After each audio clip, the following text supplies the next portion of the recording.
told you to meet me in the office after the class.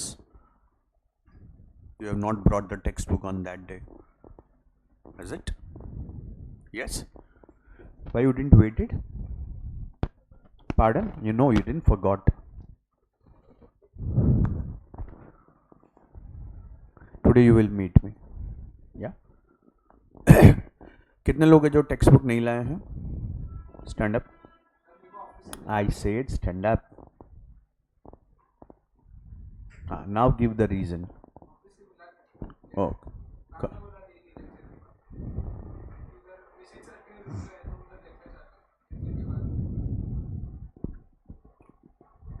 Call the office boy. आपको क्यों नहीं मिला? Office से मिला ही नहीं है बुक अभी तक. Very good. आपको? जोर से बोलो, सुनाई नहीं दे रहा मेरे को.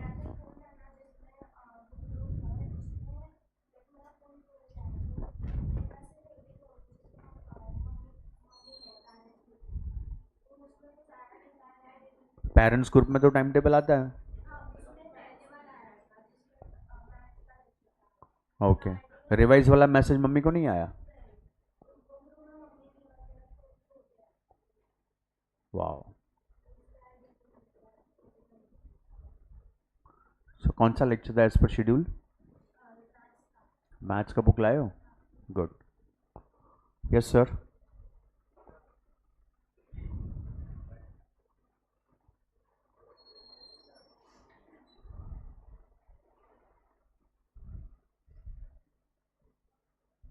अरे you stand up last bench. मैंने बैठने को थोड़ी बोला आपको. आप कभी अंदर आए क्लास में? किसको पूछ के आए? किसको पूछ के आया? क्यों नहीं पूछता है? 10वीं तक पास हुआ है ना हम लोग. Then where is it? Why you are taking teachers for granted? You think you are bigger than teachers in institute? Basic manners होता है. बेसिक.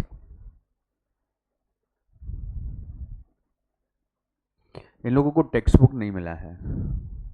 अभी आज तीसरा चौथा लेक्चर चल रहा है. ये लोग बोल रहे हैं कि निश्चित सर वाले रूम में बुक पड़ा हुआ है, लेकिन अभी लेक्चर खत्म होने के बाद मिलेगा. निश्चित सर को डिस्टर्ब नहीं कर सकते.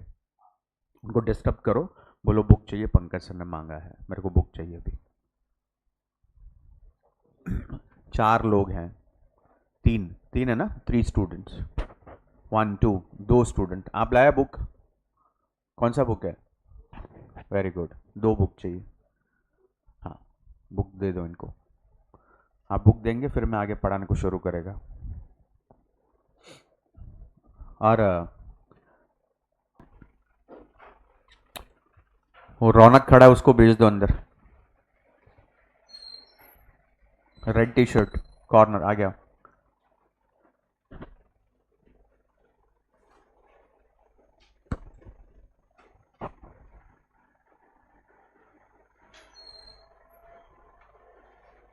Be on time.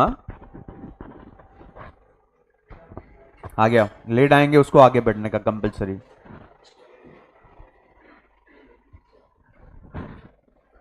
है इधर है. ये बैग रखने का जगह नहीं है.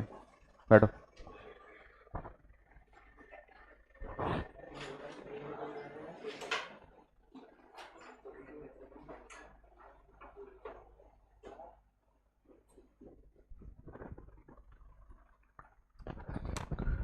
निधि आप जरा चेक करो बुक आपको मिल रहा है कि नहीं मिल रहा है. क्विक.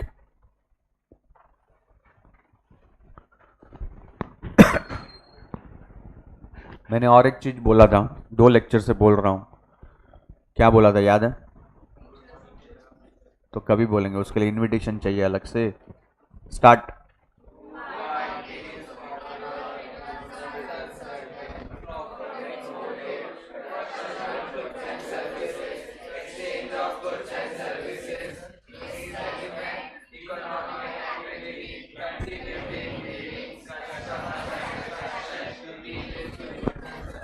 मजा नहीं आया. फिर से एक बार.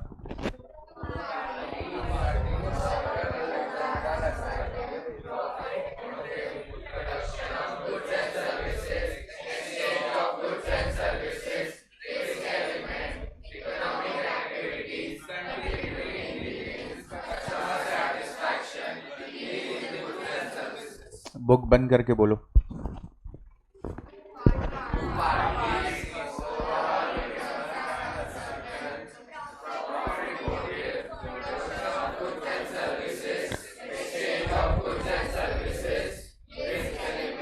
Wait, there is one and there is one girl waiting outside. Nidhi.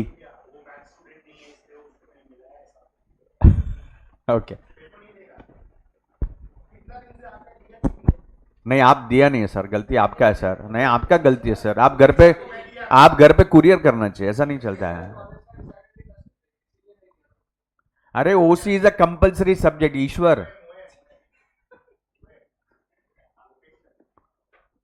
कौन सा कॉलेज में? 95 प्लस है, मुबारक हो। ठीक है।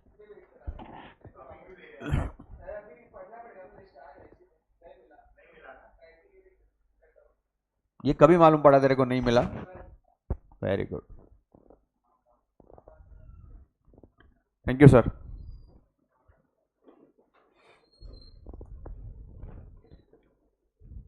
कंटिन्यू। हाँ, स्टार्टिंग से।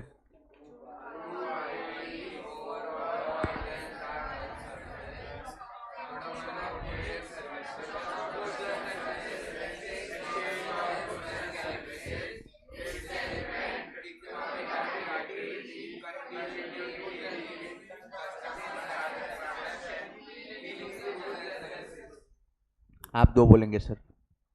हाँ, ओनली यू टू। स्टार्टिंग से बोलने का। हाँ, very good, very good. Profit motive, दोनों मिलके 10 नहीं बोलने का, दोनों को 10-10 पॉइंट बोलना है। बुक बंद रखो बाकी लोग, सबको मौका मिलेगा। है जी, exchange of goods and services, dealing of goods and services, बस।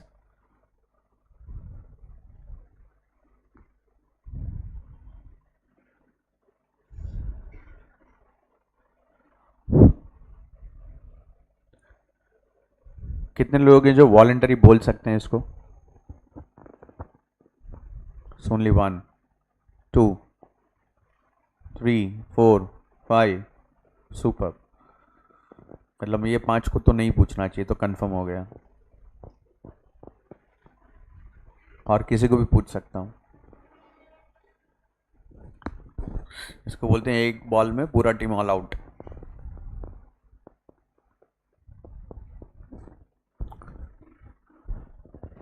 See, understand the purpose. There is nothing great what I will be doing. I'm just doing my job, but I want to do my job with utmost clarity and satisfaction कि हम ये जो भी कर रहे हैं, मैं यहाँ पे सिर्फ और सिर्फ FYGC का सिलेबस नहीं पढ़ा रहा हूँ आपको। I am preparing you for the commerce. ये सब्जेक्ट का नाम ही है organisation of commerce and management. मैं पहले दिन से बोल रहा हूँ, ये चैप्टर पढ़ोगे, इसका जो फर्स्ट पॉइंट है बिजनेस का, ये आपको लाइफ टाइम इसको सिंक करना चाहिए।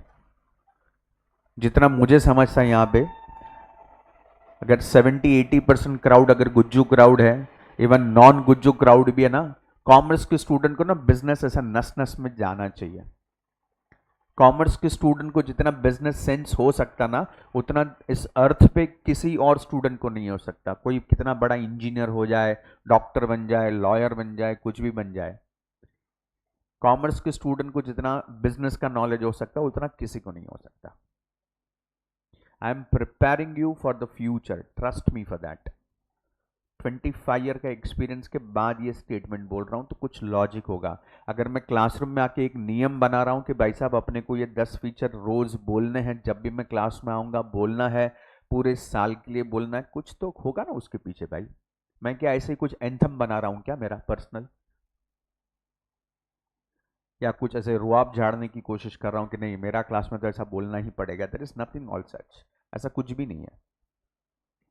मुझे इतना चाहिए, कॉमर्स पढ़ रहा है, कॉमर्स ऐसा घूट घूट के पीना चाहिए। बिजनेस के फीचर्स बोलेगा तो 10 पॉइंट आना ही चाहिए, 2 पार्टीज वगैरह से फट से मुंह से निकलना ही चाहिए। आधी रात को 2 बजे नींद से उठा के किसी ने पूछा, अपने को आना चाहिए।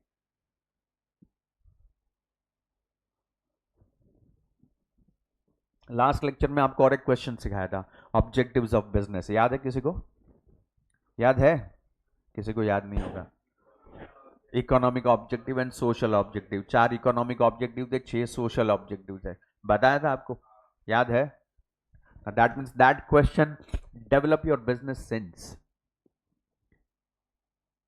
अगर आपको नए नए कस्टमर की भूख नहीं है, if you are not in search for new customer, if you are not innovative, if you are not utilising your resources to the optimum level, आप बिजनेस नहीं कर सकते। आप मान के चलो इस बात को।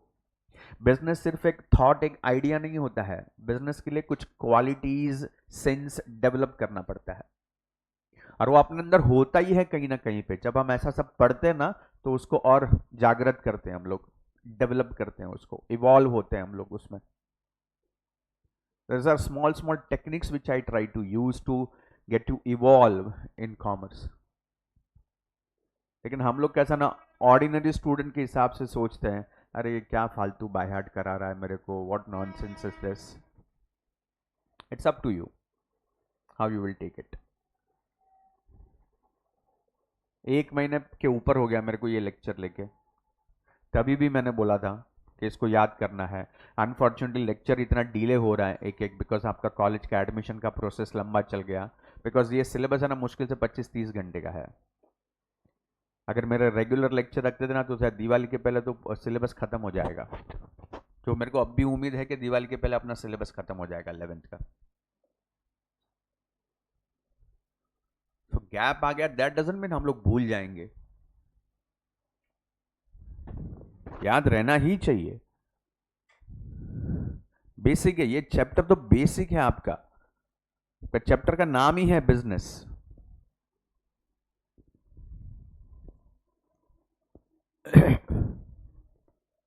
Introduction of commerce in business. मेरा फर्स्ट लेक्चर किन किन लोगों ने अटेंड किया था पता है? मैंने आपको जो एक्सप्लेन किया था, सी बनाया था, from the place of production to the place of consumption, याद है? मैंने बोला था आपको अगले 5 साल तक तो ये लेक्चर कम से कम याद रहना चाहिए। आई डोंट नो वो भी लोगों को याद है कि नहीं है। से अगर वो याद नहीं ना, तो that shows your approach and attitude, not mine. ऐसा बुक में कुछ भी नहीं लिखा है जो उस दिन मैंने आपको एक्सप्लेन किया था कि कॉमर्स क्या होता है। There is nothing as such written in this book, but I try to give you a glimpse कि 5 साल में हम पढ़ने क्या वाले हैं भाई, कॉमर्स होता क्या है।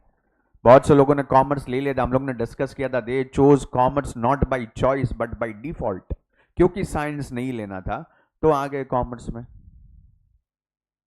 अब जब आए हो तो उसको समझना तो पड़ेगा कि नहीं पड़ेगा। कॉमर्स को है इजी, बट उसको आसानी से मत लो। इजी है एग्जाम पॉइंट ऑफ व्यू से, इजी है पढ़ने के पॉइंट ऑफ व्यू से।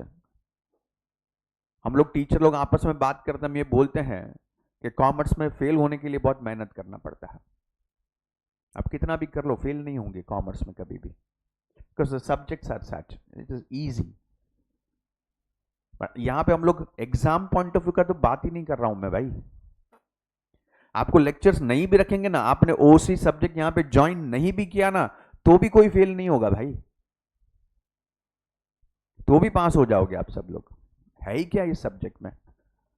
आई am always trying to add value to this subject, जो बुक में नहीं है, if I can give that to you.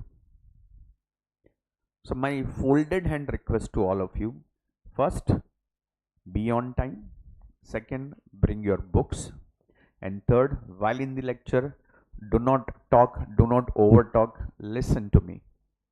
काम आएगा आपको, आपके काम की बात कर रहा हूं मैं। That is the only request, please.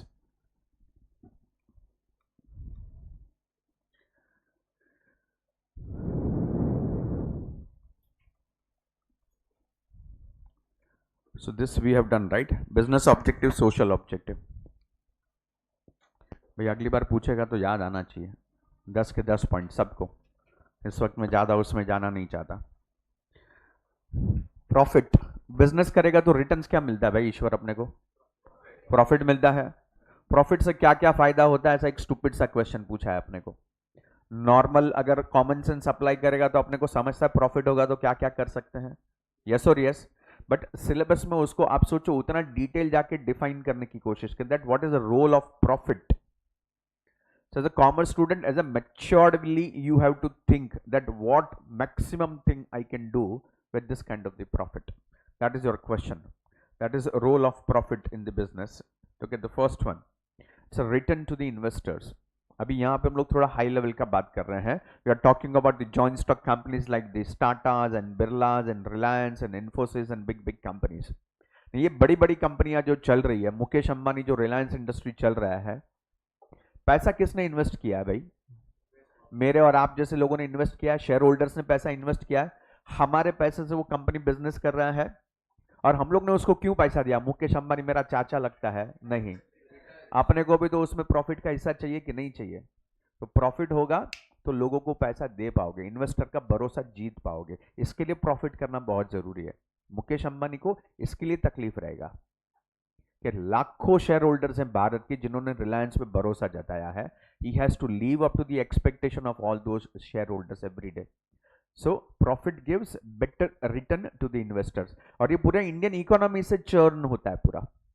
अगर एक कंपनी अच्छा प्रॉफिट कर रहा है, उसमें अगर शेयर होल्डर को रिटर्न्स मिल रहा है, investor will try to put money into the other companies also and the Indian economy will grow. India में प्रोडक्शंस बढ़ेंगे, जीडीपी बढ़ेगा, ग्रोथ होगा, इकोनॉमिक डेवलपमेंट होगा। So in सब के लिए profit is so important. So once you make profit, it gives better return to the investor. So the investor invest more and more. More money will come into the market. Second, R&D. This is something out of the box. Research and development. कोई भी देश, कोई भी company, कोई भी organisation स्ट्रेगनेंट हो जाएगा ना तो प्रॉब्लम है। हम लोगों ने वर्ड पढ़ा था, याद है, इकोनॉमिक ऑब्जेक्टिव में, innovation. Innovation is must. Profit होगा ना तो इनोवेशन कर पाएगा। इधर सर्वाइवल के वांदे हैं, तुम इनोवेशन कहां से करोगे? आप बड़ी बड़ी कंपनियां देख लो, कोई भी, specially you see this consumer products जितनी कंपनी है, एफएमसीजी कंपनी जिसको बोलते हैं, और या तो फार्मास्यूटिकल कंपनीज जितनी होती है ना, और या तो इलेक्ट्रॉनिक कंपनीज जितनी है, ये सब लोग का अपना एक सेपरेट डिपार्टमेंट होता है called as R&D department, research and development. They keep on inventing new things every now and then. Something which is new, something which is different, they want to bring it in the market every now and then. First time India में जब mobile phone introduce हुआ था, और it was like a compass box का handset था उसका, जो आज की डेट में आप नीचे सिक्योरिटी गार्ड के पास देख सकते हो, ऐसा वॉकी टॉकी जैसा होता है, एंटीना निकलता है उसमें से। ऐसे टाइप के हैंडसेट इंट्रोड्यूस हुए थे भारत में पहली बार जब आया था mobile phone. It was so heavy, it was so big, even you can't put it in your pocket also. But उस वक्त भारत में mobile was like a amazing thing. मतलब हम लोग सोच नहीं सकते थे। We were the blessed generation that we have seen both the world, with mobile and without mobile. Till my graduation, there were no mobile phone in this world, at least in India. तो हमारा तो पूरा graduation, हमको तो life समझा ही नहीं कि mobile जैसा कोई चीज हो भी सकता है। वो टाइम पे जब इंट्रोड्यूस हुआ, हम लोग ऐसे सर खुजा देते, ऐसा कैसा, अब बिना वायर के ऐसा रास्ते में चलेगा, घंटी बजेगा, ऐसा किसी के साथ चलते चलते बात कर सकते हैं। It is out of imagination. But वो आया, वो ऐसा सड़ा हुआ हैंडसेट लेके आया, वो भी पॉपुलर, वो भी बिक रहा है।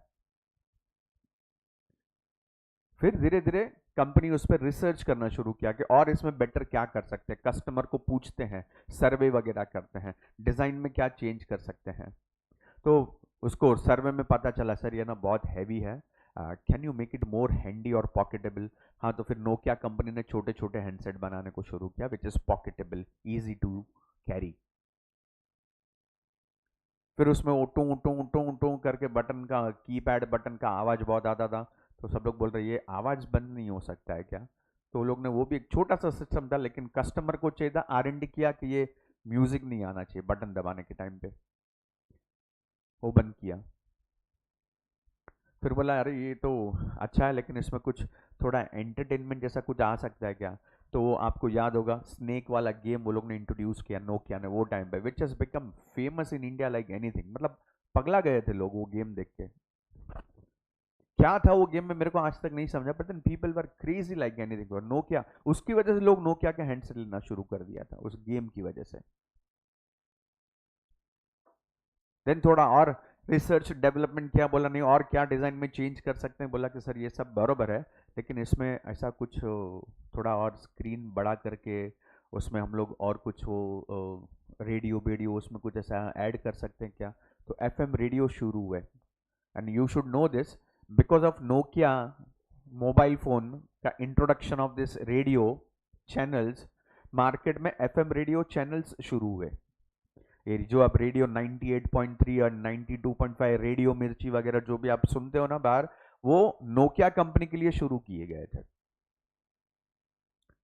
ताकि लोग चलते चलते रास्ते में गाना सुन सके। मजा आ गया, नोकिया के फोन और बिकने लगे उसमें, क्योंकि दूसरे कंपनीज वो नहीं दे पा रही थी तभी। नोकिया कंपनी उतना फेमस हो गया। फिर और पूछा और क्या रिसर्च डेवलपमेंट कर सकते, बोलता सर ये रेडियो पे ना साला मेरा चॉइस का तो गाना आता ही नहीं है, मेरे को मेरा चॉइस का गाना सुनने का तो हाँ, तो MP3 प्लेयर करके आया। अभी आप उसमें गाने डाउनलोड करके ले सकते हैं, इनबिल्ट गाने आ सकते हैं उसके अंदर। फिर बोला इंटरनेट का जमाना है, इंटरनेट कनेक्शन हो सकता है क्या। फिर बोला सर ऐसा कैमरा डाल सकते हैं क्या, सब क्लिक क्लिक क्लिक कर सकते हैं क्या। और उसके बाद सबसे बड़ा आविष्कार हुआ रिसर्च एंड डेवलपमेंट में, which has brought a revolution in this world, that is by introduction of the Android. ये एंड्रॉइड कंपनी गया था नोकिया के पास सबसे पहले, touch screen. Nokia company rejected them outright. तो व्हाट नॉनसेंस, ये क्या हम लोग क्या बच्चे लोग को गेम खिला रहा है क्या इधर। ये स्टेटमेंट्स हैं ऑफिशियली उनके। We are building a professional India, bloody you are making people kids, ये फालतू है, ये सब नहीं चलेगा। And then Android went to Samsung company,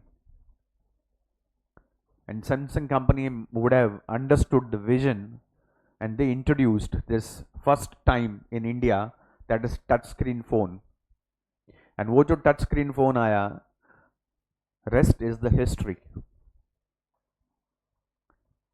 लोग, इंडिया के लोग ऑलमोस्ट क्रेजी हो चुके थे, क्रेजी। मतलब उनको समझ में नहीं आ रहा कि ऐसा कैसे हो सकता है, ऐसा करेगा तो फोन लग जाता है, ऐसा करेगा तो फोन कट हो जाता है, ऐसा पिक्चर बड़ा करेगा तो एनलार्ज होता है, ऐसा करेगा तो छोटा हो जाता है। Amazing. Front camera back camera दोनों आ गया, सेल्फी भी ले सकता है। एंड वर्ल्ड का सबसे बड़ा कंपनी मोबाइल फोन का Nokia in just 18 month went out of the market.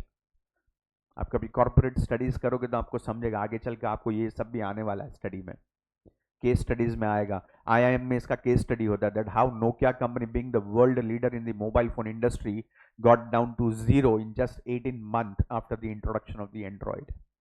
Nokia never ever interested in taking touch screen, और जब तक उसको समझा कि भाई अपने को भी टच स्क्रीन लाना चाहिए, तब तक बहुत देर हो गया था। Samsung has captured the market like anything.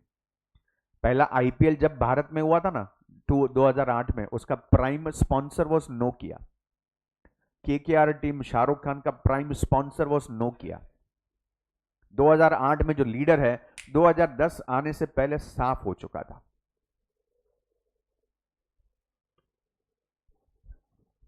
So all R&D is most important part. Profit, लेकिन उसके लिए प्रॉफिट करना जरूरी है ना भाई।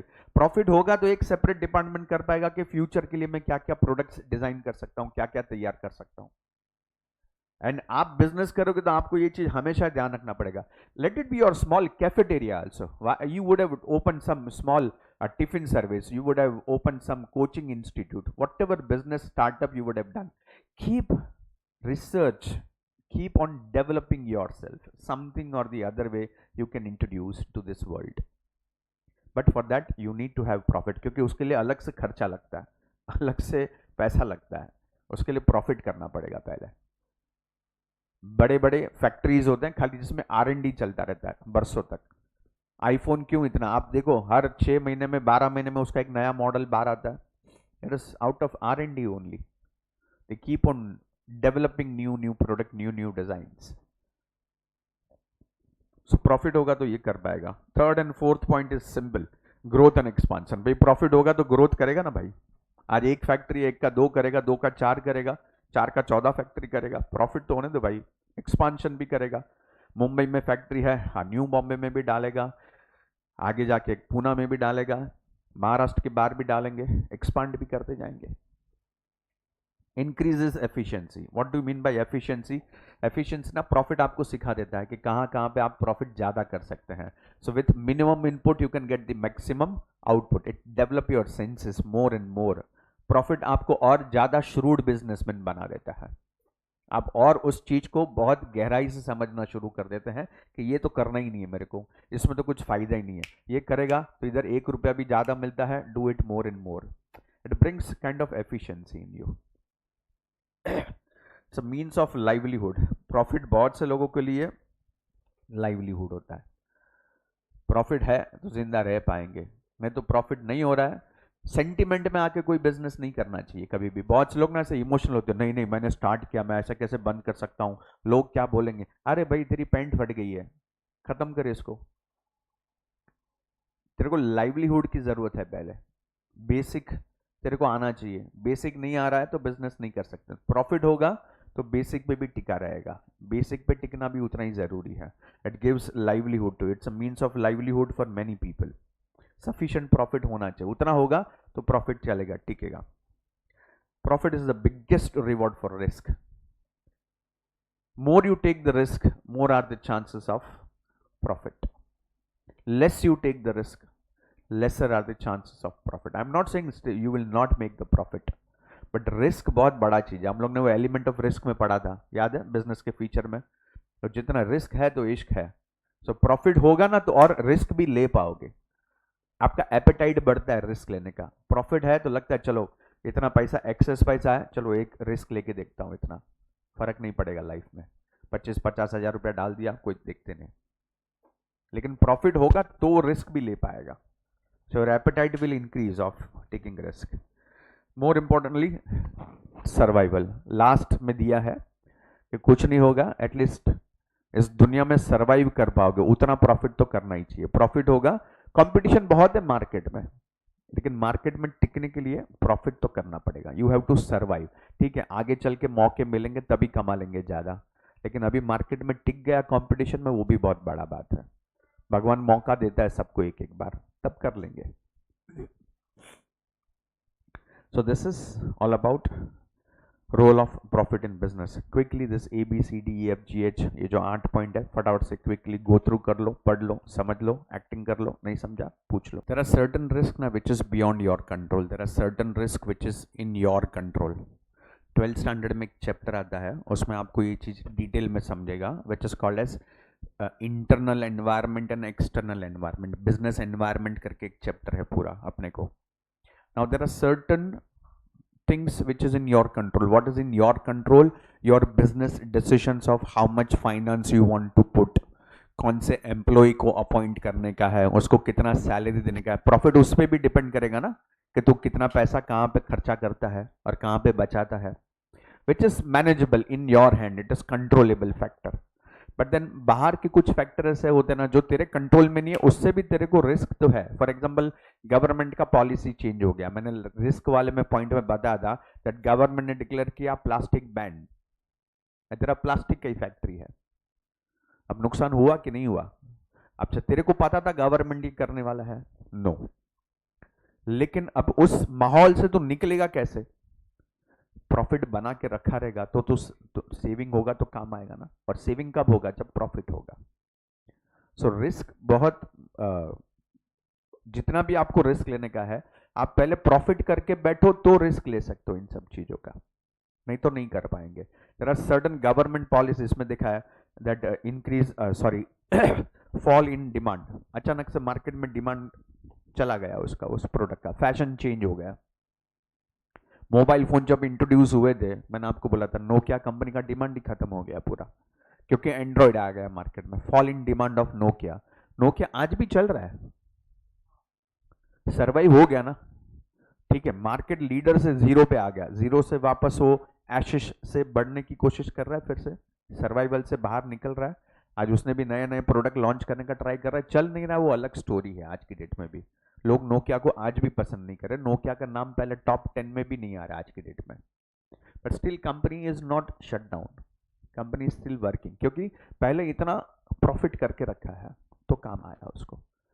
सो कभी गवर्नमेंट का पॉलिसी कोई चेंज हो गया, कभी ऐसा डिमांड चेंज हो गया, कभी टेक्नोलॉजिकल चेंजेस आ गए, कुछ लॉ चेंज हो गया, कुछ पॉलिटिकल चेंजेस आ गए। आई डोंट नो, अफगानिस्तान का अगर आप लोगों ने स्टोरी सुना रहेगा तो अफगानिस्तान में there was proper president, prime minister, सब लोग हैं, पार्लियामेंट वगैरह वहाँ पे ऑफिशियल चल रहा है, क्योंकि 20 साल से यूएसए उनको प्रोटेक्ट करके रखा था। यूएसए के सोल्जर्स वहाँ पे थे, जो तालिबानी लोग, जो टेरर जो ग्रुप था उनका, उसे प्रोटेक्ट करके रखा था। अब जैसे डोनाल्ड ट्रंप, फर्स्ट इसकी बात कर रहा हूँ, जो बाइडेन, डोनाल्ड ट्रंप के पहले जो बाइडेन था तो जो बाइडेन जब बना यहाँ पे प्रेसिडेंट, तो उसने डिसीजन लिया कि मैं जितना more than some 20,000 soldiers were there protecting Afghanistan, 20,000 American soldiers वहाँ पे है, उनका खर्चा इतना लग रहा है, और हम किसके लिए खर्चा कर रहे हैं? दूसरे देश को प्रोटेक्ट करने का अपने को क्या, that too we are doing from last more than 20 years. 2020 से चल रहा था, 2002 से चल रहा था, अब ये 2021 2022 कुछ तो हो गया था तभी। दे डिसाइडेड कि भाई we are quitting Afghanistan. The moment they said that, वहां के जितने भी बिजनेसमैन थे, आप उसके गूगल पे, यूट्यूब पे सब वीडियोस अवेलेबल हैं, जिस दिन उनका लास्ट प्लेन बाहर निकला, द लास्ट सोल्जर का प्लेन जब अमेरिका से बाहर निकला, एक तरफ से ये लोग प्लेन में बैठे हैं, दूसरी तरफ से Talibanis are entering in through Afghanistan. भाई उधर के प्रेसिडेंट को बिना चप्पल पहने भागना पड़ा वो देश छोड़ के, क्योंकि उनको पता था अब ये टेरर लोग आ गए हैं, ये लोग ही पूरी कंट्री को कैप्चर कर रहे हैं, और तालिबानीज वर वेटिंग कि कब अमेरिकन निकले यहां से। पूरा वो लोग ने कैप्चर किया, और वहां पे जितने मेरे आपके जैसे कुछ इंडियन लोग भी थे जो वहां पे बिजनेस करते थे, बरसों से वहां पे रहते थे, होते ना अपने यहाँ पे बहुत, अमेरिका में रहते हैं, लंदन में रहते हैं, ऐसे बहुत सारे मिडल ईस्ट में भी बहुत सारे लोग रहते हैं। भाई साहब वो लोग ने अपना घर खुला छोड़ के भागे हैं, वो लोग घर, फैक्ट्री, कारोबार, बिजनेस, एयरपोर्ट पे भागे हैं। जो पहला प्लेन मिले, इंडिया का नहीं है तो कोई भी देश का प्लेन चलेगा, ये देश से निकलो, अपना गाड़ी एयरपोर्ट पे ऐसे ही छोड़ के भागे हैं। गाड़ी का क्या हुआ उनको मालूम नहीं, पैसे का क्या हुआ उनको मालूम नहीं, अपने परिवार को लेके भाग गए वो लोग वहां से। अब YouTube पे आप चेक करोगे आपको पता चलेगा, there is a plane which is going, लोग प्लेन के ऊपर चढ़ रहे हैं, अपने यहाँ पे लोकल ट्रेन में कैसे खिड़की पर लटकते हैं, वहां पे उस अमेरिकन प्लेन के ऊपर चढ़ने की कोशिश कर रहे हैं वो लोग। भाई please take us with us, take us with you. कितना बड़ा रिस्क है भाई बिजनेस में। वहां से उनका जमा जमाया बिजनेस है, वहां पे 2 जनरेशन से वो लोग बिजनेस कर रहे थे अफगानिस्तान में, बट पॉलिटिकल चेंज आया, तुमको रातों रात देश छोड़ के भागना पड़ा। There was a movie also on that, I think it was Airlift करके मूवी था अक्षय कुमार का, you see that movie, it's a fact बताया वो, और वो रियल स्टोरी है। कुवैत में जो हुआ था सद्दाम हुसैन के टाइम पे, it's a real story, the same story repeated again in Afghanistan. जो उस वक्त हुआ था कुवैत में, इराक में, वो सेम हुआ यहाँ पे। लोगों को, वो he was the richest businessman, that Akshay Kumar in that movie, जिसके गवर्नमेंट में इतने बड़े कॉन्टेक्ट्स थे, वो तक अपनी फैमिली को छोड़ के इधर उधर भटक रहा है। वो तो उसके कांटेक्ट है कि उसने इंडियन एम्बेसी से कांटेक्ट करके सबके लिए प्लेन वगैरह का बंदोबस्त किया, सबको एयरलिफ्ट करवाया, the story is on that. But गया ना सब कुछ तुम्हारा, तो आज उसके पास उतना प्रॉफिट करके रखा था तो उधर तक भी पहुंच पाए, नहीं तो उधर भी नहीं पहुंच पाते। आप ये पढ़ो तो आपको समझेगा। लोग ऐसे ही एयरपोर्ट, अफगानिस्तान के काबुल एयरपोर्ट के बाहर नहीं तो कम से कम 1500-2000 गाड़ियां ऐसे ही रास्ते पे ऐसी बिखरी हुई पड़ी है, लोग भाग रहे हैं बस।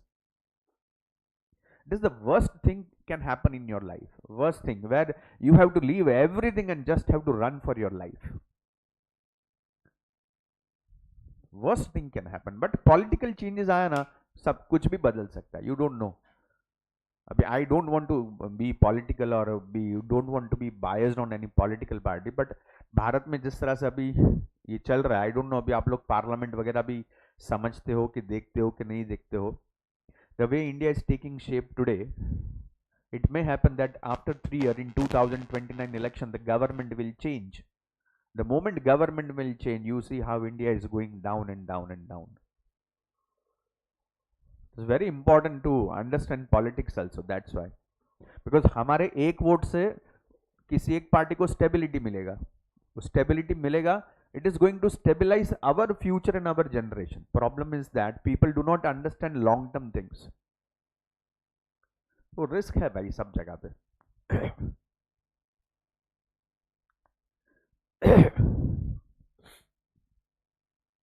आगे चले. मोस्ट इंपॉर्टेंट क्वेश्चन है, यहां से अभी बाबा जी का प्रवचन कम से कम 25 से 30 मिनट चलने वाला है. Please pay attention, this is the most important question. इस एक क्वेश्चन के अंदर 4 से 5 क्वेश्चन छुपे हुए हैं. इसमें से अलग अलग 4-5 क्वेश्चन बनते हैं जो अभी मैं आपको यहां से बोलने वाला हूं. Please pay attention. ओके, थोड़ा ब्रॉडर कॉन्सेप्ट है. Classification of business activity. हम लोग कब से पढ़ रहे हैं ना, 2 लेक्चर से. बिजनेस करना चाहिए, बिजनेस के फीचर ये है, बिजनेस के objective, economic objective, social objective वगैरह वगैरह वगैरह. बरोबर. नाउ अंडरस्टैंड, बिजनेस की जितनी भी एक्टिविटीज है, बिजनेस 2 तरीके से होता है. Business activities are divided into 2 part. उस 2 पार्ट में फर्स्ट पार्ट को बोला गया है इंडस्ट्री एंड दूसरा बोला है कॉमर्स. सर समझा नहीं. बिजनेस करने के 2 तरीके हैं, हम लोग ने फीचर्स में पढ़ा था. या तो भाई साहब आप कोई चीज का प्रोडक्शन करना शुरू कर दो एंड मेक प्रॉफिट. हाँ लेकिन सर इतना पैसा नहीं है मेरे पास फैक्ट्री डालने का. हाँ तो डिस्ट्रीब्यूशन में लग सकता है, होलसेलर बन सकता है, रिटेलर बन सकता है, एजेंट बन सकता है, लेकिन फिर भी बिजनेस कर सकता है कि नहीं कर सकता है. हाँ या हाँ.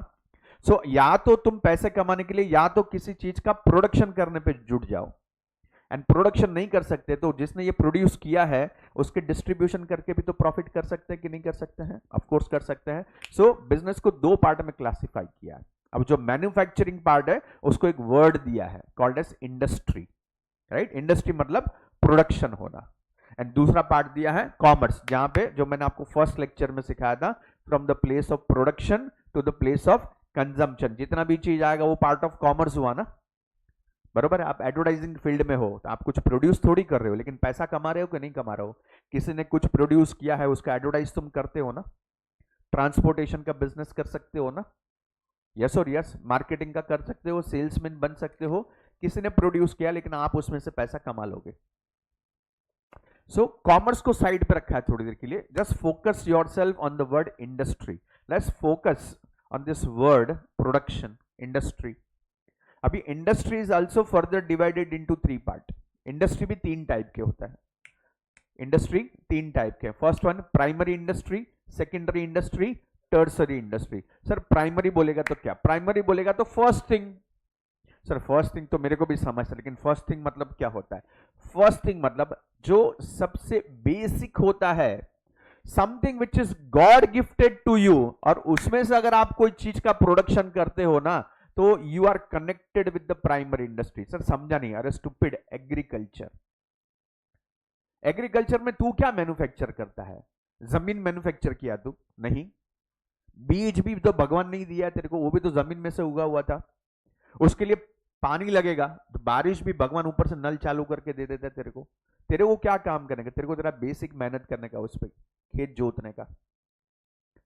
और उसमें से टुडे इंडिया का more than 61% of national income comes from the agriculture. Today India is actually called as an agriculture country. खेती प्रधान देश बोलते हैं भारत को. इतने सारे देशों में हम एक्सपोर्ट करते हैं अपने यहाँ के मिर्च, मसाले, स्पाइसेस वगैरह दुनिया भर में गवर्नमेंट एक्सपोर्ट करता है आज की डेट में.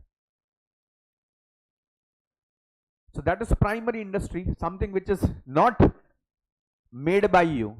You are using it, which is given by God to you. That is primary industry. उसमें फर्स्ट आता है एग्रीकल्चर. दूसरा आता है एक्सट्रैक्टिव. भगवान भी बहुत छाना है. बताइए तो जमीन करके कर लिया, ऊपर से सब हो गया. भगवान ने बहुत सारा चीज जमीन के नीचे भी दिया अपने को. मिनरल्स, ऑयल है, गैस है, कोल है, गोल्ड है, बहुत सारी मिनरल्स हैं, आयरन एंड ऑर है. ऐसी बहुत सारी चीज हैं जो भगवान ने जमीन के अंदर दे के रखा है क्रूड फॉर्म में, हम लोग उसको एक्सट्रैक्ट करते हैं, उसको निकालते हैं क्रूड फॉर्म को, फिर प्रोसेस करके रिफाइन करके फिर उसका भी बिजनेस करते हैं हम लोग, and then we are using crores and crores of rupees profit for that also. Tata steel, Tata शुरू कहां से हुआ? टाटा ने स्टील बनाने को शुरू किया। इतने सारे मिनरल्स अपने को भगवान ने दे के रखे हैं। ये जितना हम लोग मिडल ईस्ट कंट्रीज की बात कर रहे हैं, जिस Dubai and UAE and Iran and Iraq and ये लोग सब क्या कर रहे हैं? वो भगवान ने उनको जमीन ऐसा दिया, उनके जमीन के नीचे इतने सारे ऑयल पेट्रोल के कुएं हैं नीचे, जो पूरे देश को पेट्रोल सप्लाई करते हैं। वो लोग पूरे दुनिया भर की हर देश को वो लोग पेट्रोल डीजल सप्लाई करते हैं। इतना करोड़ों अरबों खरबों रुपया, उनका अपना और कुछ प्रोडक्शन है ही नहीं, पूरा एक्सट्रैक्टिव इंडस्ट्री पे वो लोग जिंदा है। In fact for that matter fishery, Malaysia जैसी कंट्री में चले जाओ, सिंगापुर जैसी कंट्री में चले जाओ, उनका नेशनल इनकम क्या है? मेजर पार्ट उनका आता है फिशिंग पे। दुनिया भर में मछलियां वो लोग एक्सपोर्ट करते हैं आज के डेट में। फिशिंग इज एन एक्सपीरियंस, समंदर के अंदर है ना, वहां से आप उसको एक्सट्रैक्ट करके लेके आके उसका बिजनेस करते हो, and that too your country is earning good money out of this extractive. Forestry is an extractive. African countries उसके लिए फेमस है, बेल्जियम उसके लिए फेमस है। जंगल को वो लोग एक्सप्लोर करते हैं, वहां पे लकड़ा उतना वहां से काट के लेके आते हैं, वहां से कमर्शियली एक्सप्लॉइट करते हैं उस चीज को। बट फॉरेस्ट भी तो हमने थोड़ी बनाया है, समंदर का मछली हमने थोड़ी बनाया था, पेट्रोल डीजल हमने थोड़ी बनाया, वो भगवान ने दिया हुआ है। That's why it is primary industry. So agriculture is a part of primary industry. Extractive industries like gas, oil, coal, gold, ये सब extractive industry. Minerals is an extractive industry. Forestry is an primary industry. Fishing is a primary industry. And there is third thing which is called as genetic. What is genetic? Poultry farming है। हम लोग ऐसे मजाक मजाक में बोलते हैं ना कि भाई पहले अंडा आया पहले मुर्गी आई। आज तक किसी के पास उसका जवाब नहीं है, लेकिन जो भी है उससे करोड़ों अरबों खरबों रुपए का बिजनेस चल रहा है भाई। मुर्गी ना ही मैंने बनाया नहीं आपने बनाया, अंडा ना ही मैंने दिया है ना ही आपने दिया है, इंसान का तो इन्वॉल्वमेंट ही नहीं है उसके अंदर भाई। लेकिन आज तक आपने कभी सुना नहीं होगा कि पूरे दुनिया भर में कोई भी किसी एक कोने में अंडे का शॉर्टेज पड़ा रहेगा। रोज के करोड़ों अंडे खाए जाते हैं, मतलब उसके लिए एक प्रॉपर इंडस्ट्री है जो इतने सारे मुर्गियों को वहां पे पैदा करवाते हैं, वहां पे उनसे अंडे एक्सट्रैक्ट किए जाते हैं, दुनिया भर में सप्लाई किया जाता है, वो भी बिजनेस है। एनिमल हस्बेंडरी, अमूल दूध पीता है इंडिया। What is Amul? दूध क्या हम लोग मैन्युफैक्चर करते हैं? दूध कहां से आता है? काउ बफेलो से आएगा। वो काउ बफेलोज मतलब उसका भी ब्रीडिंग करवाया होगा, वो भी एक पूरा इंडस्ट्री है पूरा। And that too world wide, the countries like New Zealand, इनका 71% national income depends on the dairy products. Switzerland, more than 40% income is coming from those dairy products. Swiss chocolate इतने फेमस है अपने को पता है, उसकी पूरी इंडस्ट्री वहां पे, दुनिया भर में वो लोग उतना एक्सपोर्ट करते हैं। न्यूजीलैंड काव, स्विस की cow are being given the ranking world wide. वहां पे ऐसी गाय पैदा की जाती है, ऐसा ब्रीडिंग करवाया जाता है वहां पे उसका। Amul company, for your kind information, today is doing the business turnover of 42,000 crore rupees a year. 42,000 crore का टर्नओवर है खाली अमूल कंपनी का। किसके ऊपर डिपेंड है? Animal husbandry. गाय भैंस को हमने बनाया क्या? नहीं, गॉड गिफ्टेड है, भगवान ने उनको पैदा करके दिया ना। मुर्गी हम लोगों ने पैदा नहीं की, गाय भैंस बकरी हम लोगों ने पैदा नहीं किया, गॉड गिफ्टेड है। जिस तरह से हम इंसानों को जन्म दिया, उसको भी जन्म दिया, लेकिन इंसान को दिमाग दिया, अपन उसमें से भी बिजनेस कर लेता है।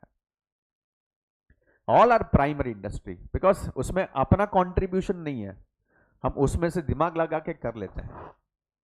बट ओरिजिन जो है that is given by God gift. There is another thing which is called as sericulture. What is sericulture?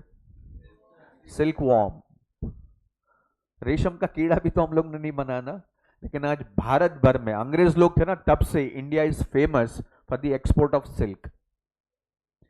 Calcutta silk, Kanjivaram silk, ये वो पता नहीं, मेरे को तो कुछ समझता नहीं उसमें, लेकिन India is doing greatest of the export out of that silk only. Original silk तो पता ही नहीं चलता किसी को क्या होता है क्या नहीं होता है।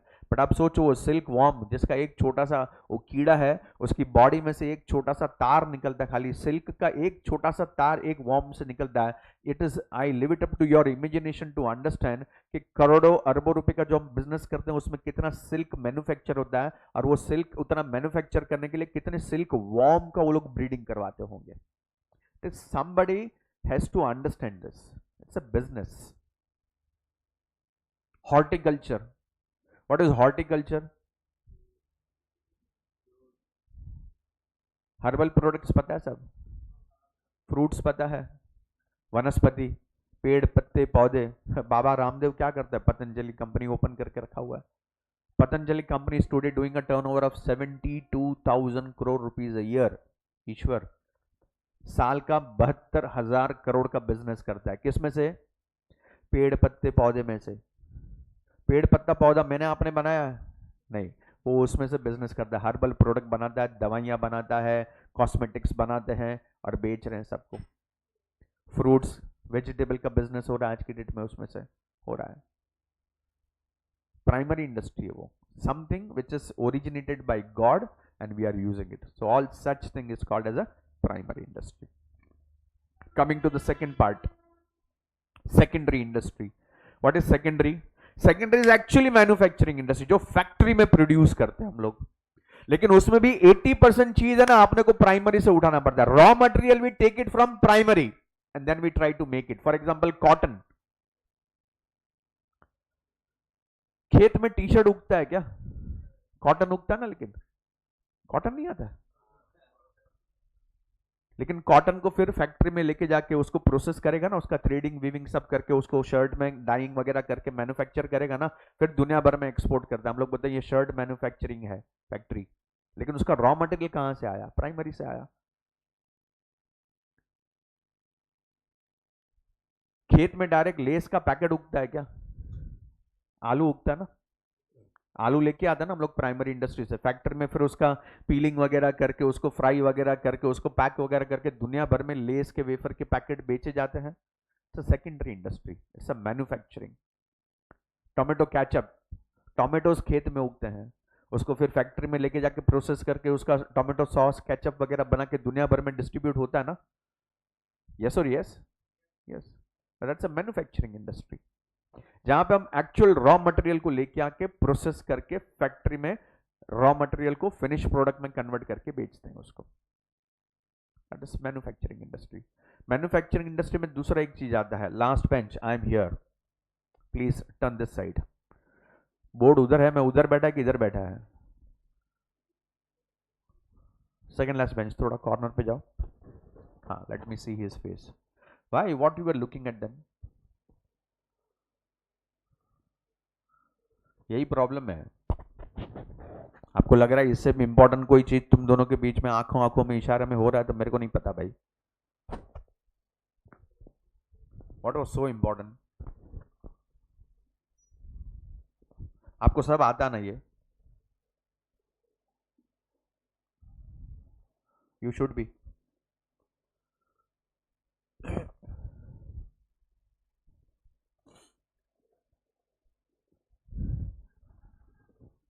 सेकेंडरी इंडस्ट्री में और एक चीज आता है, दैट इज कंस्ट्रक्शन। अब आप थोड़ा सा दोनों में डिफरेंस देखेगा तो कंस्ट्रक्शन में भी हम लोग बिल्डिंग मैन्युफैक्चर कर रहे हैं कि नहीं कर रहे हैं? बिल्डिंग मैन्युफैक्चर कर रहे हैं, रोड मैन्युफैक्चर कर रहे हैं, ब्रिजेस वगैरह मैन्युफैक्चर कर रहे हैं। तो इसको अलग से क्यों लिखा है? वहां पे भी तो फैक्ट्री में कुछ मैन्युफैक्चर हो रहा है, यहाँ पे भी तो कुछ मैन्युफैक्चर हो रहा है। The major difference is factory में जो भी चीज बनता है ना उसका डिस्ट्रीब्यूशन हो सकता है, बराबर ना? ये चीज कहीं पे प्रोड्यूस हुआ रहेगा फैक्ट्री में, आज मैं यहाँ पे यूज कर रहा हूँ इसको, कहीं पे प्रोडक्शन हुआ, कहीं पे उसका कंजम्पशन हो रहा है। बट कंस्ट्रक्शन इंडस्ट्री ऐसा ना जिसका डिस्ट्रीब्यूशन नहीं हो सकता। ब्रिज यहाँ पे बना ना, अरे इधर मजा नहीं आ रहा है, काम करो इसको ब्लू ईस्ट में लेके जाते हैं, इधर से ब्रिज बना के उठा के उधर डाल दो, ऐसा नहीं हो सकता। 6 महीने के बाद बोलेगा अरे नहीं उधर बोरीवली में ज्यादा जरूरत है उधर डाल दो, दैट्स नॉट पॉसिबल। बिल्डिंग बनाया है वहीं पे रहेगा, ब्रिज डैम कंस्ट्रक्शन जो भी होगा, रेलवे प्लेटफॉर्म स्टेशन एयरपोर्ट जो जहां पे कंस्ट्रक्ट हुआ है वहीं पे उसका कंजम्पशन, वहीं पे उसका यूटिलाइजेशन होता है। बट यस वो भी पार्ट ऑफ मैन्युफैक्चरिंग है, वो भी पार्ट ऑफ मैन्युफैक्चरिंग है. सो this is primary industry, this is secondary industry. Primary industry, again I repeat, something which is originated by God and we use it. Example मैंने दे दिया, agriculture आ गया, extractive industry आ गया, genetic आ गया, genetic में horticulture आ गया, animal husbandry आ गया, sericulture वगैरह भी आ गया. Coming to the secondary industry, we spoke about manufacturing and then we spoke about construction also. Coming to the tertiary. Now what is tertiary? Tertiary is purely related to services.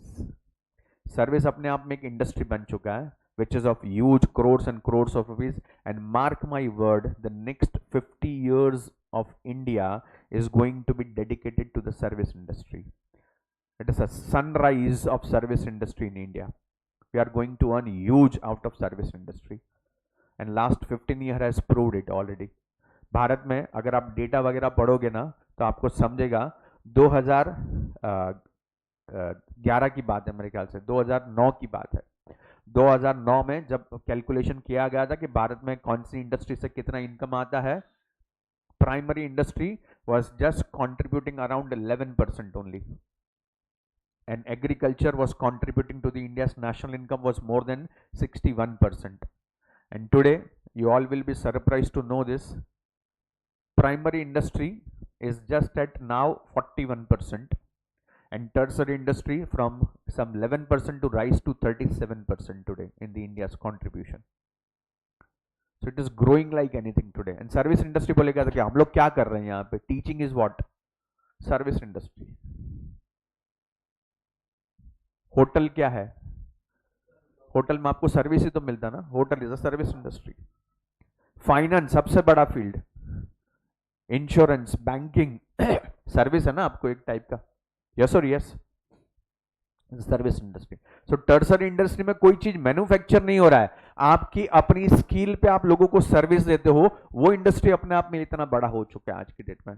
Entertainment is a industry, Bollywood हम लोग बोलते हैं, film industry जो हम लोग बोलते हैं, film industry में क्या हो रहा है? एक टाइप का सर्विसेज ना, आपको एंटरटेनमेंट का सर्विस मिल रहा है ना. आप 2 घंटा जाके वो मूवी देखते हो, आपको लग रहा है कि you are a part of that movie, it is happening in front of you. It gives that kind of services to you, it creates that kind of imaginary picture in front of you, it makes you laugh, it makes you cry. So it's a service industry.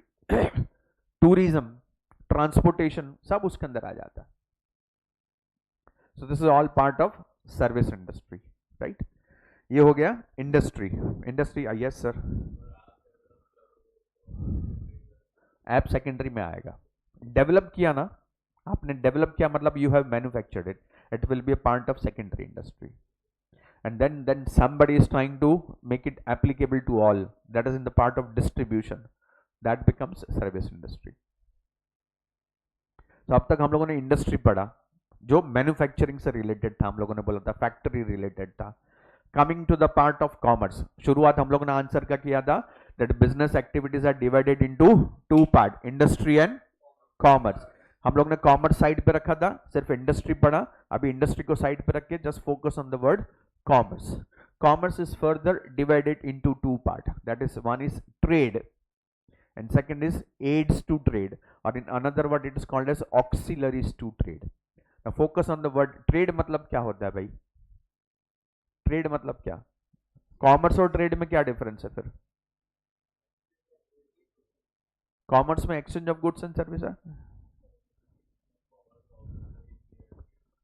What is trade and commerce का difference का बात करेगा तो?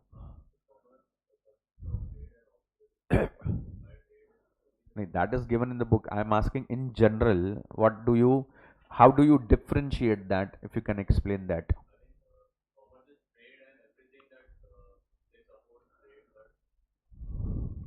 Commerce is everything. Commerce is a broader term. Trade is just restricted to one word, buying and selling. Simple. That is called trade. मेरे को ये चीज आपको बेचना है, आपको खरीदने का, मेरे आपके बीच में जो भी हुआ ना उसको बिजनेस बोल सकते हैं, लेकिन वो ट्रेड हुआ अपने दोनों के बीच में. Trade is a part of business, बरोबर है. But what is commerce is something different. Commerce में बाइंग सेलिंग तो आएगा, उसके अलावा बाकी सब सर्विसेज भी आ जाते हैं कॉमर्स के अंदर. That is called auxiliaries to trade.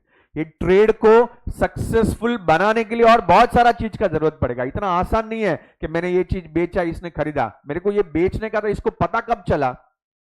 Through advertisement. Through advertisement. अच्छा, ये चीज मैंने इसको बेचा, ये मेरे यहां से लेके कैसे गया? Through transportation. मैंने रखा कहां पे था? वेयर हाउस में. तो ये बाकी सब चीज भी तो जरूरी है ना, ट्रेड हो उसके लिए. तो ट्रेड को अच्छे से कर सको उसके लिए बहुत सारी अलग से चीजें हैं. So everything collectively is called as commerce. Commerce divided into two part, trade, auxiliaries to trade.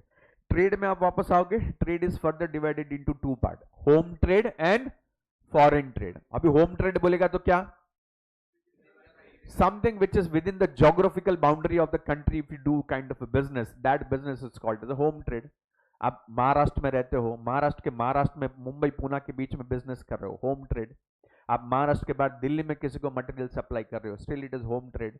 Kerala में किसी को मटेरियल सप्लाई कर रहे हो, जम्मू कश्मीर से कुछ आप सामान मंगा रहे हो, everything is a trade, but it is with in a geographical boundary of a particular country. It is called age home trade. हाँ, लेकिन मैं तो दुबई से मंगाता, मैं तो चाइना से मटेरियल मंगा रहा हूं. हाँ, then you are doing foreign trade. समझा के समझा? यस और यस.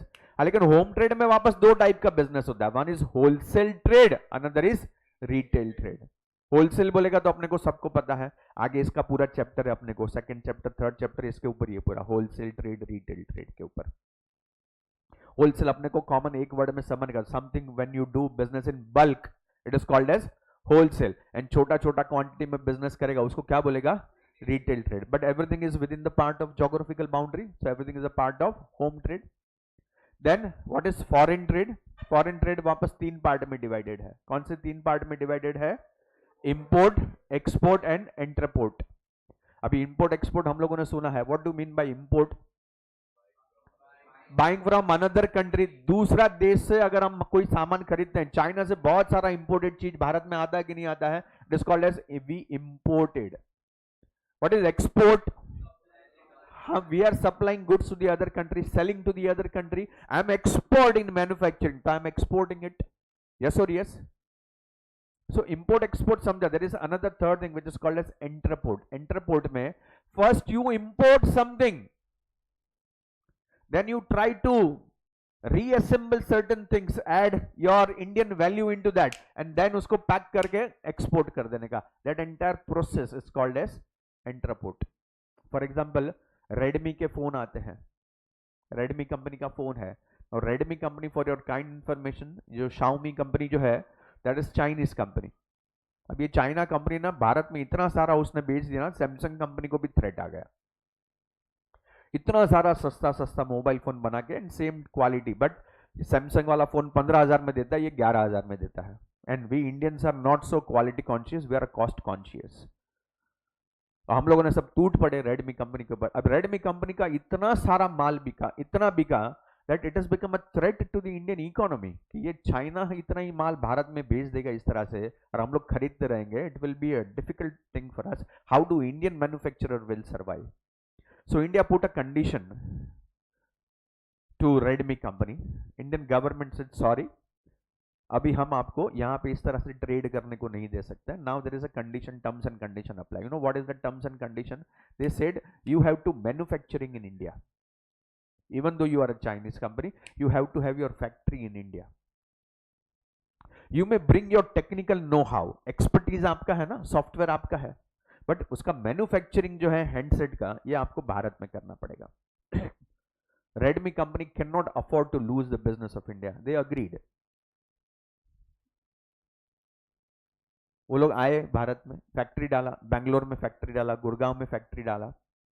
आज की डेट में आप रेडमी का फोन लोगे ना, उसमें आप पीछे चेक करो, नीचे लिखा है मेड इन इंडिया. कंपनी किधर का है? चाइना का. स्टिकर क्या हमारा है? Made in India. लेकिन उसका पैकिंग करके हम दुबई में एक्सपोर्ट भी करते हैं आज की डेट में. भारत का फोन मैन्युफैक्चर किया हुआ रेडमी कंपनी का फोन दुबई में एक्सपोर्ट करता है Redmi company, but made in India है. इसको क्या बोलेगा? एंटरपोर्ट. समझा कि समझा? Yes or yes? Yes. So that is all about trade. Trade, as I said, divided into two part: home trade, foreign trade. Home trade divided into two part: wholesale trade, retail trade. Foreign trade divided into three part: import, export and entreport. And then comes the auxiliaries to trade. Auxiliaries मतलब aids, aid मतलब support to the main trade. ये जितना भी मैंने बोला कि हम लोग मैन्युफैक्चर करेंगे, सेल करेंगे वगैरह वगैरह, लेकिन इन सब चीजों के बगैर आप सेल नहीं कर सकते। आज की डेट में बिजनेस करने का ना आपको इतना सर्विस इंडस्ट्री साथ में लगेगा ही लगेगा। विदाउट बैंक का सपोर्ट आप बिजनेस नहीं कर सकते, विदाउट वेयरहाउस का सपोर्ट आप बिजनेस नहीं कर सकते, विदाउट इंश्योरेंस का सपोर्ट आप बिजनेस नहीं कर सकते, विदाउट एडवर्टाइजिंग आप बिजनेस नहीं कर सकते, विदाउट ट्रांसपोर्ट आप बिजनेस सपोर्ट नहीं कर सकते, without the mercantile agent, commission agent आप बिजनेस नहीं कर सकते। ये सब है ना, तब आपका बिजनेस स्मूथ चलता है। टेलीकॉम सर्विस, इंटरनेट फैसिलिटी नहीं होगा, फोन लाइन वगैरह नहीं होगा, कम्युनिकेशन सर्विस नहीं होगा, आप बिजनेस नहीं कर सकते। ये सब अपने आप में एक अलग से बिजनेस बन चुके हैं आज की डेट में। Telecom industry, we know that Jio is having a turnover of how many crores and crores of rupees. Bharat के आज की डेट में 140 करोड़ का पॉपुलेशन में से 70 crore, that is nearly Jio is reaching to 94 crore subscriptions of Jio today. 94 crore people of India today using Jio. आप सोचो उसका प्रॉफिट कितना होगा, उसका महीने का रिचार्ज का वैल्यू आप करेगा इंटू 300 रुपीज, तो एक एवरेज आता है उसका। So this much of turnover they are making today. वो क्या कर रहा है, वो खुद कुछ नहीं कर रहा है, वो सर्विस दे रहा है आपको, इंटरनेट का डेटा सर्विस दे रहा है। कॉल चार्जेस भी नहीं लेता आपसे, ओनली डेटा सर्विस दे रहा है आपको। रोज का 2 GB डेटा फ्री, महीने का 300 रुपया बिल भर दो, बात खत्म। So these are all helping to your, अगर आपके पास इंटरनेट कनेक्शन नहीं होगा, अगर आपके पास मोबाइल फोन सर्विस नहीं होगा, बिजनेस नहीं कर पाएंगे ना भाई। बिजनेस करना है तो ये तो बेसिक हो गया आज की डेट में। This are all support system. इसके लिए उसको ऑक्सिलरीज, कॉमर्स में वर्ड है कॉल्ड एज ऑक्सिलरीज। ऑक्सिलरीज बोलेगा तो support to the main trade. तो ट्रेड यानी कि बाइंग एंड सेलिंग, और उसको सपोर्ट करने के लिए और इतनी सारी चीजों का जरूरत पड़ता है आपको। So I repeat everything once again, please pay attention. Here we are talking about the question of classification of business activities. Business activities is divided into two part: industries and commerce. Industry के ऊपर focus करते हैं, industry is further divided into three part. Three part कौन सा है? Primary industry, secondary industry, tertiary. Primary is further divided into three part, that is the agriculture, extractive and genetic. Genetic was further divided into three part like sericulture, horticulture, animal husbandry. Coming to the secondary, secondary mein it is manufacturing and construction. Tertiary mein there are some 4-5 examples are given to you like that: hotel industry, tourism industry, banking industry वगैरह वगैरह वगैरह. Then coming to the commerce का part, commerce is further divided into two part: trade and aids to trade, auxiliaries to trade. Trade में दो part आता है वापस से, there are two parts. Which two part? Home trade, foreign trade. Home trade further divided into two part: wholesale trade, retail trade. Coming to the foreign industry, foreign trade. Foreign trade divided into three part: import, export and entreport. And then coming back to the auxiliaries to trade, then there are many, that is kind of transport and warehousing and advertising and banking and insurance and mercantile agent and communication system and all such things. Hello, समझा कि समझा? समझा कि समझा? समझा। नीचे उसी का एक्सप्लेनेशन दिया हुआ है पूरा, पढ़ लो। कुछ नहीं समझ, इंपॉर्टेंट क्वेश्चन है, बातचीत पे ध्यान मत दो, पढ़ने पे ध्यान दो। डिस्ट्रीब्यूशन टर्सरी में आएगा। Distribution actually is a part of commerce. So commerce में टर्सरी भी आ जाता है एक बार, सर्विस इंडस्ट्री है ना इसके लिए, और तो उसमें आपको थोड़ा ऐसा ओवरलैपिंग लगेगा। Tertiary and auxiliaries to trade आपको ओवरलैपिंग लगेगा थोड़ा, यस ऑलमोस्ट सेम रहता है, कि वो सर्विसेज आपको बिजनेस के लिए काम आती है। इंटरनेट का सर्विस के बगैर आप बिजनेस नहीं कर सकते हैं, तो आप उसको अलग से, आप उसको टर्सरी इंडस्ट्री का पार्ट भी बोल सकते हैं। एंड अनदर वर्ड में it is called as support to the main trade, that is auxiliaries to trade.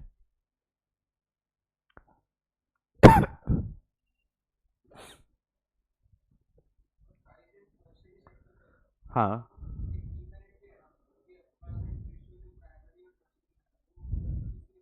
It is not, yes, what you are saying is to an extent it is right, obviously, but the way it is growing, so there are more new avenues are being open. अभी tertiary industry का तो अगर मुझे बात करेगा तो उसके लिए ना कोई ऑफिशियल डेटा नहीं होता किसी के पास, बट आज ये जोमेटो स्विगी ये क्या है, सर्विस इंडस्ट्री का पार्ट है कि नहीं है बरोबर ना। लेकिन जोमेटो स्विगी में तू सोच कितने लोगों को एम्प्लॉयमेंट मिला है। जो इंसान थोड़ा अनएडुकेटेड था, जो अपनी पढ़ाई भी ठीक से पूरी नहीं कर पाया, उसको अच्छा जॉब कहीं पे मिलने का कोई स्कोप नहीं था, ग्रेजुएशन उसने ठीक से कंप्लीट नहीं किया है, पढ़ाई मुश्किल से किया है, आज वो जोमेटो स्विगी में डिलीवरी बॉय बन के महीने का 15-20 हज़ार रुपया कमा रहा है आज के डेट में। And that too such lakhs of people who were so unorganise sector में थे, उतने अनएम्प्लॉयड थे, आज इतने लोगों को रोजी रोटी मिल गया उसकी वजह से। Swiggy Zomato is just one example. Take an example of Ola उबर।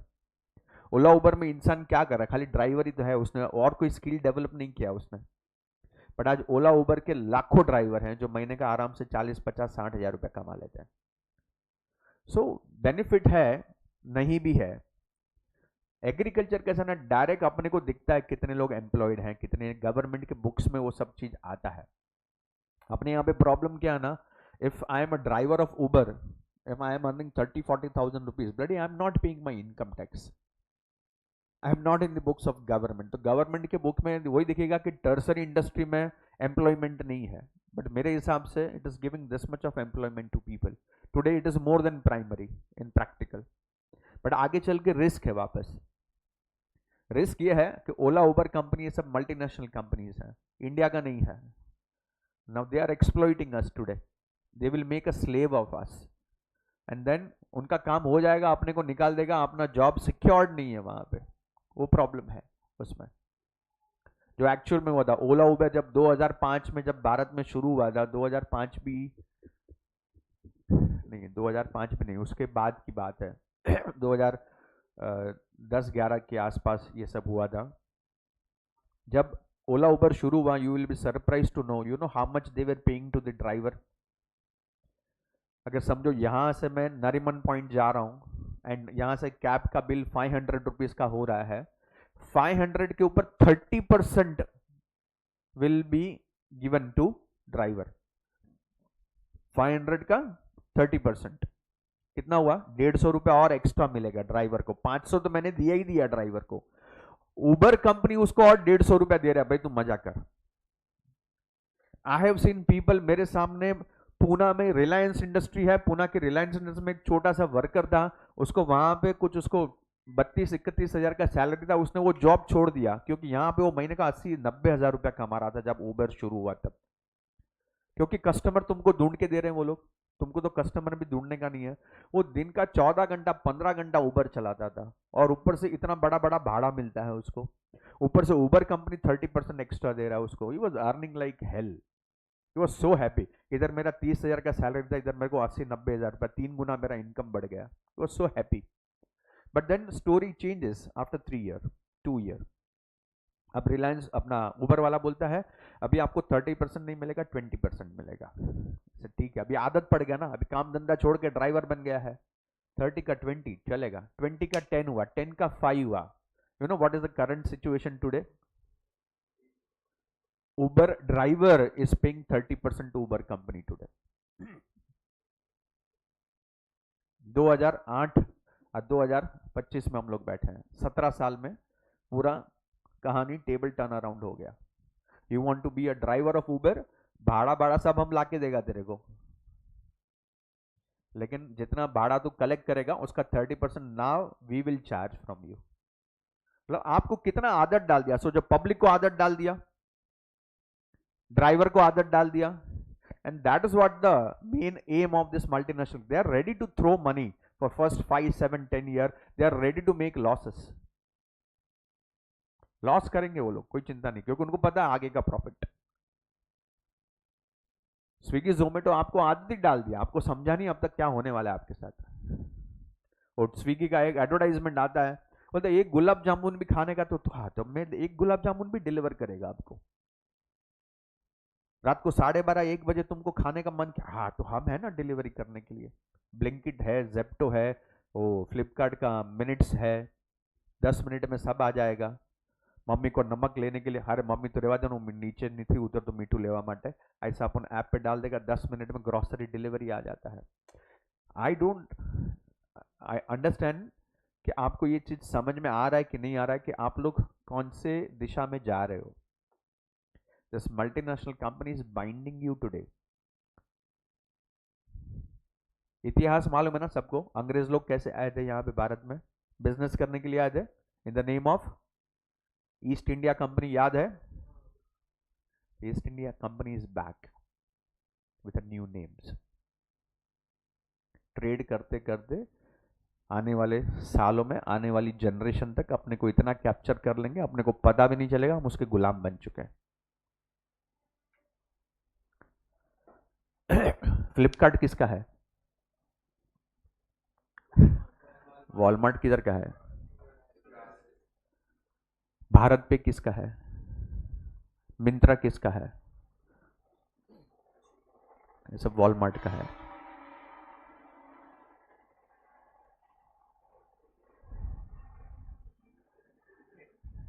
ये जितनी भी छोटी छोटी एप्स है ना, अब ये सब एक में मर्ज हो जाएगी। अभी आपको सबको, तुमको जो समझता है ना वो आदत डाल। तुमको जेप्टो समझता है, हाँ तुम जेप्टो से ऑर्डर करो। तुमको ब्लिंकिट समझता है, हाँ तो तुम ब्लिंकिट से करो। तुमको फ्लिपकार्ट मिनट समझता है, फ्लिपकार्ट मिनट से करो। यू आर हैबिचुएटेड, सब चीज का आदत डाल दिया आप लोगों को। Your entire lifestyle has changed. Today's generation is born with a mobile phone in the hand. Without mobile phone, you can't breathe also. You can't survive also. Because everything you want to do it over mobile phone. You know, internet का सबसे ज्यादा usage कभी का है? रात को 10:30 से लेकर 2:30 बजे के बीच का है। It is fact, it is fact, it is fact. दिन में मोबाइल फोन का यूज उतना नहीं है जितना रात को 10:30 से 2:30 के बीच के 4 घंटे का है। एंड यही चीज अपने को समझ में नहीं आ रहा है किसी को, कि our system, entire our habits are being controlled by them. हर बार वो हथियार लेके ही लड़ाई लड़ा जाता है ऐसा नहीं है। पहले हथियार लेके लड़ाई की जाती थी। अंग्रेज लोग आए थे, राजा लोग अगर मना करेंगे तो उसके सामने वॉर करते थे। Battle of Plassey and battle of Panipat वगैरह सब वो इतिहास में लिख दिया गया। अभी का बैटल वो नहीं है। अभी का battle is being played with your mind. Artificial intelligence is the biggest weapon they have. Meta, chat GPT,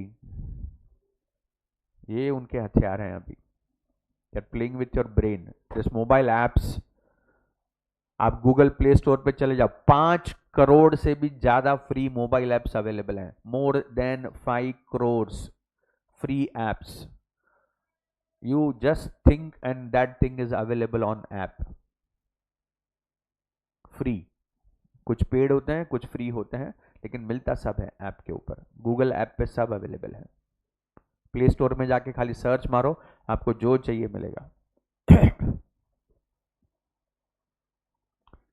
So your entire lifestyle is being controlled by them. अभी तो उसका 12th में उसके चैप्टर्स आएंगे, तब मैं आपको डिटेल में एक्सप्लेन करूंगा how things are taking shape, how this countries are actually controlling the world economy. Forget about Indian economy. India is just one part of this world. This only 3-4 big companies are controlling the entire world today. अभी उनका target सिर्फ भारत या भारत के जैसे 2-4 देश को capture करना नहीं है, पूरे वर्ल्ड को कैप्चर कर रहे हैं वो लोग। पूरा वर्ल्ड का इकोनॉमी अपने हाथ में रह के घुमा रहे हैं आज की डेट में। उबर कितने देश में अवेलेबल है पता है? 67 कंट्रीज में। रिलायंस से बड़ा है Uber. And best part, Uber की अपनी खुद की एक भी कार नहीं है। They are into car services. They develop the ideas, salute है उनको। बट आप उसके अंदर आ चुके हो अभी पूरी तरह से। Anyways, I finished this question answer here. आपको एक रिक्वेस्ट है, नेक्स्ट लेक्चर में I will start with new chapter, but before I start the new chapter, I want you people to go through this to distinguish. ये हम लोग already पढ़ चुका, अभी का जो क्वेश्चन था यही था, that is distinguish between industry and commerce. इसमें जो 10 पॉइंट है, my request would be just go through it. अपने आप डिफरेंस समझ में आ ही जाएगा आपको, अगर ये आंसर समझा था तो. फिर भी अगर कुछ नहीं समझा, you can ask me the query when I come for the next class. And similarly the most important distinguish is this. आप FIGC में बम्बई के किसी भी कॉलेज में है, इसमें से आपको एक डिस्टिंग्विश आना और आना ही है. That is distinguish between business, profession and employment. ये तीनों के फीचर्स हम लोगों ने पढ़े थे. यस, ये फीचर्स ही इसमें सब लिखे हुए हैं. अगेन यू कैन सी, उसके भी 8 पॉइंट है. ये थर्ड वाला उतना इंपॉर्टेंट नहीं है. Business and commerce is not great important, but industry and commerce is important and business, profession and employment is important. ये डिस्टिंग्विश प्लीज गो थ्रू कर लेना, क्योंकि नेक्स्ट लेक्चर में मैं ये भी पूछेगा आप लोगों को, राइट? तो फीचर्स तो बोलना ही बोलना है आपने को. The moment I enter the class, stop all such nonsense, start speaking the features of business without fail. Okay, thank you.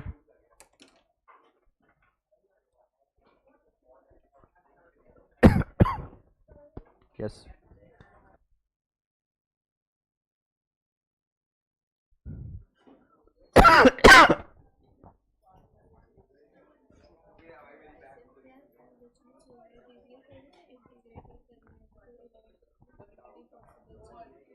Integrated. વાત કરું છું. ચાલો, તારું થઈ ગયું છે ને એડમિશન? તારું ડિવિઝન ને બધું શું છે મને એક વખત મેસેજ કરી દે. હા, તારે જ્યારે સ્કૂલમાં કોલેજ ચાલુ થાય ને એટલે મને તારું આખું નામ, ડિવિઝન, તારા સબ્જેક્ટ મને ખાલી એક મેસેજ કરી નાખજે, તો હું વાત કરી લઈશ.